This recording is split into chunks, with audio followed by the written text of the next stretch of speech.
नमस्कार।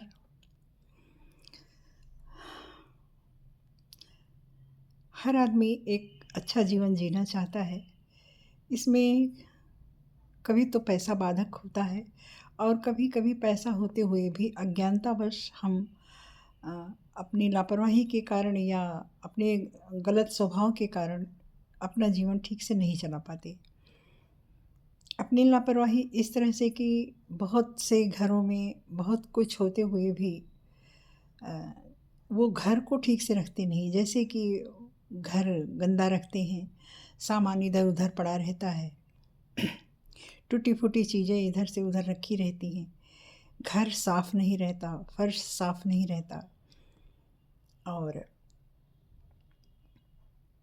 जूते इधर से उधर पड़े रहते हैं, बिखरे हुए पड़े रहते हैं। हम हिंदू हैं, हमारे हिंदू में गृहस्थ जीवन के एक नियम बताए गए हैं और वो नियम लोग पहले मानते थे और करते भी थे। आज लोग समझते हैं कि ये सब ऐसे ही है, इससे क्या होता है? इस तरह की सोच है कि इससे क्या होता है? जूता यहाँ रखा है तो क्या हो जाएगा? सामान बिखरा है तो क्या हो जाएगा? टूटी-फूटी चीज़ पड़ी है तो क्या हो जाएगा? वो हमारा क्या कर लेगा? हमारे मतलब इस तरह की धारणा आज है। अपना काम किए, घर में आए और चल दिए। जहाँ से जो चीज़ जहाँ पड़ी है, पड़ी रहने दो, अपना आराम, अपना खाना वो पहले ज़रूरी है। घर की देखभाल दूसरे दोयम दर्जे की चीज़ है, चाहे औरत हो, चाहे पुरुष हो, मैं सबको कह रही हूँ। लेकिन ये चीज़ बहुत गलत है। जैसे कि कुछ चीज़ें हमारे लोगों में, हमारे धर्म में भी कहा गया है कि ये चीज़ें घर में नहीं होनी चाहिए। उनमें से कुछ है, जैसे पहली चीज़ तो है घर की फर्श साफ़ ना होना। अब जो चीज़ें टूट-फूट गई हैं, उनको भी बाहर ना निकालना। घर गंदा रखना, कहीं भी आपने खाया, कुछ गिरा है तो गिरा है, कल अगर नौकर आया तो साफ़ किया, नहीं तो पड़ा रहने दो, हम क्यों करें? ये होता है। इसके नल में पानी अगर चू रहा है तो आप उस पर ध्यान नहीं देते, वो रात भर या दिन भर टप टप करता रहता है। हमारे धर्म में कहा गया है कि ये जो टप टप पानी की जो आवाज़ आती है, ये अच्छा नहीं होता। पानी का फिजूल गिराना ये भी अच्छा नहीं है। कहते हैं पानी में एक प्रवाह होता है, एक जीवन होता है। पानी को फिजूल नहीं गिराना चाहिए। शाम हो गई है, आपने घर की लाइट नहीं जलाई, पड़े हैं, ध्यान ही नहीं है, चलो जला देंगे। ये भी एक बहुत गलत मैसेज जाता है। जब सूरज ढल गया तो आपको चाहिए तुरंत आप घर में रोशनी करें, दीप जलाएं, भगवान का धन्यवाद दें या प्रार्थना करें, जो आप करना चाहें, क्योंकि ये 2 टाइम ईश्वर के लिए निर्धारित है, प्रातः का समय और शाम का समय जब सूरज डूबता है। हमारे ऋषियों ने बताया है कि इन 2 समय को संध्या काल कहा गया है। संध्या काल में ईश्वर की आराधना चाहे आप 2 मिनट के लिए ही करें, ज़रूर करना चाहिए। तीसरी बात, खैर अब आज तो ऐसा नहीं होता कि फटे पुराने कपड़े तो सिल के मुश्किल से लोग पहनते हैं, लेकिन जिनके घर में पर्याप्त नहीं है वो इस्तेमाल करते हैं। करें, उसको इस्तेमाल करने में उसमें कोई बात नहीं, लेकिन उसको भी साफ़ रखें। जो अगर हमारे पास पैसा नहीं है, साधनहीन हैं हम, तो भी हम अपना घर साफ़ रख सकते हैं।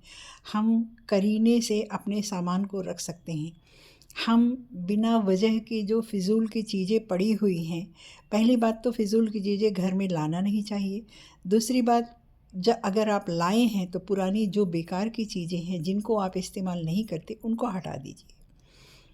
उनको रखने से वो हमारे घर की ऊर्जा को नष्ट करता है, हमारी भी ऊर्जा को नष्ट करता है।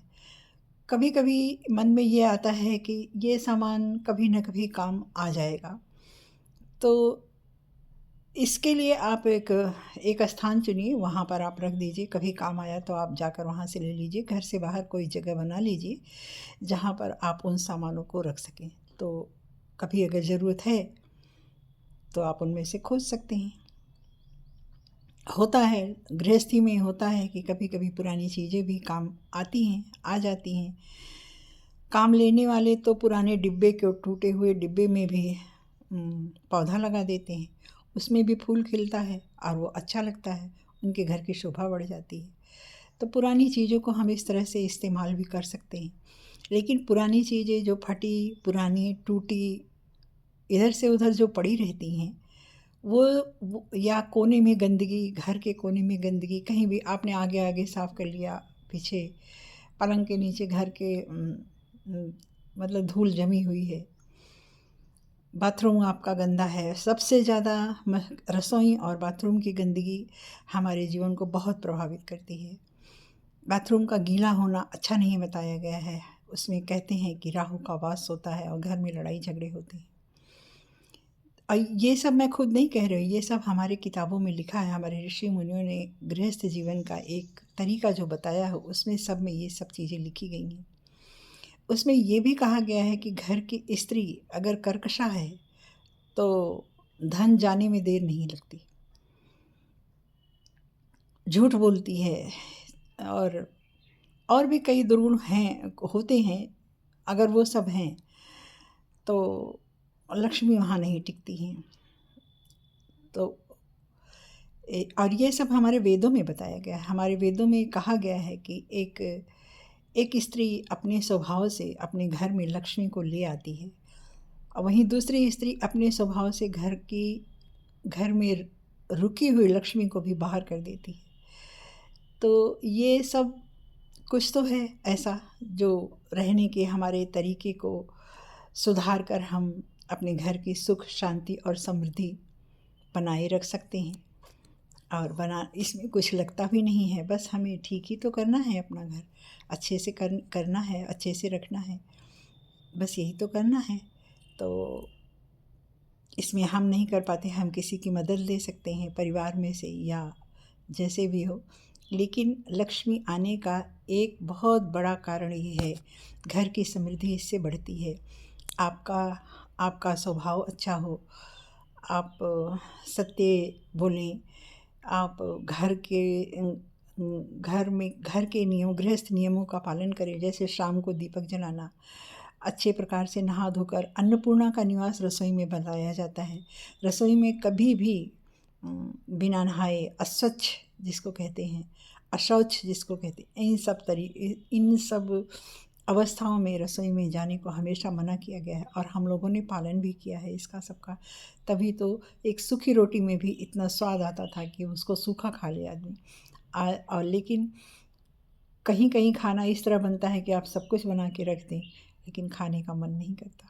तो ये अंतर होता है, एक अच्छे मन से बनाया हुआ खाना और एक बेमन से बनाया हुआ खाना, दोनों में बहुत फ़र्क होता है। आदमी के स्वास्थ्य पर भी इसका प्रभाव पड़ता है। इस तरह के खाने से अगर पड़ता है, वो आपके दिमाग को असंतुलित कर देगा, आपके स्वास्थ्य को गिराएगा, ये सब होता है। तो इन सब चीज़ों का ध्यान रखकर हम अपने गृहस्थ जीवन को संवार सकते हैं। एक पुरानी कथा है कि एक बहुत गरीब स्त्री थी। उसने अपने पति से उसने कहा कि आप जब शाम को आते हैं तो कुछ न कुछ रोज़ घर पर ले आया करिए। उसके पति ने उसकी बात को सुना, तो वो कुछ न कुछ रोज़ घर पर ले आता था। एक दिन उसे कुछ नहीं मिला, रास्ते में एक सांप पड़ा हुआ था मरा हुआ, वो वही लेके चला आया। ये कथा बड़ी प्रसिद्ध है, शायद आप सब लोगों ने इसको सुना होगा। उस कुलीन स्त्री ने उस सांप को छप्पर पे डाल दिया। उसी रास्ते से एक चील किसी का हार या चैन चुरा कर लेकर जा रही थी अपने मुंह में। उसने उस चैन को छप्पर पे गिराकर सांप को ले लिया।